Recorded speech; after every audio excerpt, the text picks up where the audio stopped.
Екінші кездесу бірлесіп сабақты жоспарлауға арналады. 8-ші сынып қазақ тілі мен әдебиеті пәнінен кедейлікпен күрес бөлімі бойынша Марк Твеннің «Ханзада мен қайыршы» романын меңгертуге арналған сабақ жоспарын бірлесіп құрыңыз. Шығармадағы тартыстың кейіпкер табиғатының ашылуына, мінез-құлық, көңіл-күйіне, шешіміне, сезіміне, көзқарасына әсерін талдау оқу мақсаты таңдап алынды. Бұл жолы оқылым дағдысын дамытуға бағытталған. Оқу мақсатын негізге алып, сабақ мақсатын қалай құрасыз? Сабақтың мақсатын белгілеу үшін оқушы нені үйренеді деген сұрақ бойынша ойланасыз. Және бұл сұраққа 3 бағытта оқушылардың барлығы, көбісі, кейбіреуі нені үйренетіндігін туралы ізденуге үйретесіз. Оқушылардың оқу жетістіктерін өлшеп, бағалау критерийін құруда оқу мақсатының маңызы зор екендігін тәлім алушыға түсіндіріңіз. Сабақтың басында оқушылардың оқуға деген қызығушылығын оятуда ассоциация әдісі, ББІ кестесімен жұмыс, аквариум, түртіп алу, инсерт, болжау әдістерін, жетекші сұрақтарды қоюға болатынын түсіндіріңіз. Әрі сабақтың тақырыбын, мақсатын таныстыру, күтілетін нәтижені болжауға дағдыландыру, топқа бөлу, оқылым алды тапсырмаларын беруге болатынын ескертіңіз.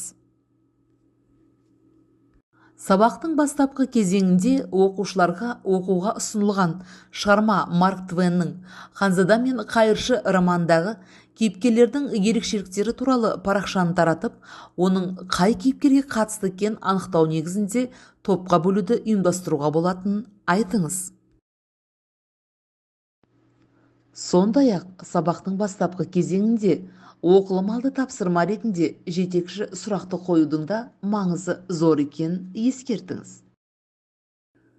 Сабақтың ортаңғы кезеңінде оқушыларды оқуға бағыттау үшін оқылым мәтінімен танысқан соң Сократ шеңбері, свод, фишбоун, фила әдістермен бірге графикалық органайзерлермен жұмыс, әдеби үйірме, рафт, даналық кілттері, пирамидалық талқылау, концептуалдық кесте әдістерінде ұйымдастыруға болатынын жеткізіңіз. Сондай-ақ графикалық органайзерлерді де қолдану өте тиімді. Графикалық органайзерлер идеяларды жақсы ұйымдастыруға қолдау көрсететінін және белгілі бір тақырыпты оңай түсінуге көмектесетінін де айтып өтіңіз. Бағалау критерийі оқушылардың оқу жетістіктері деңгейлерін өлшейтін белгі.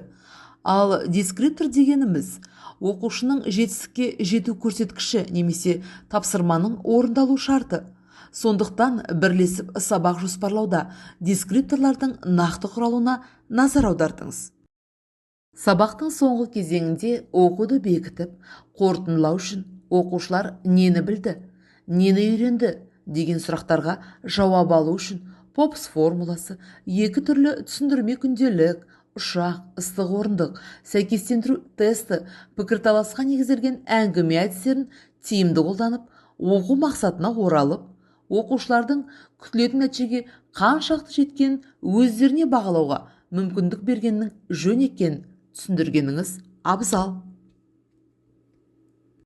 Сабақтың соңғы кезеңінде берілген материалды бекіте түсу үшін түрлі жетекші сұрақтарды қоюға болады.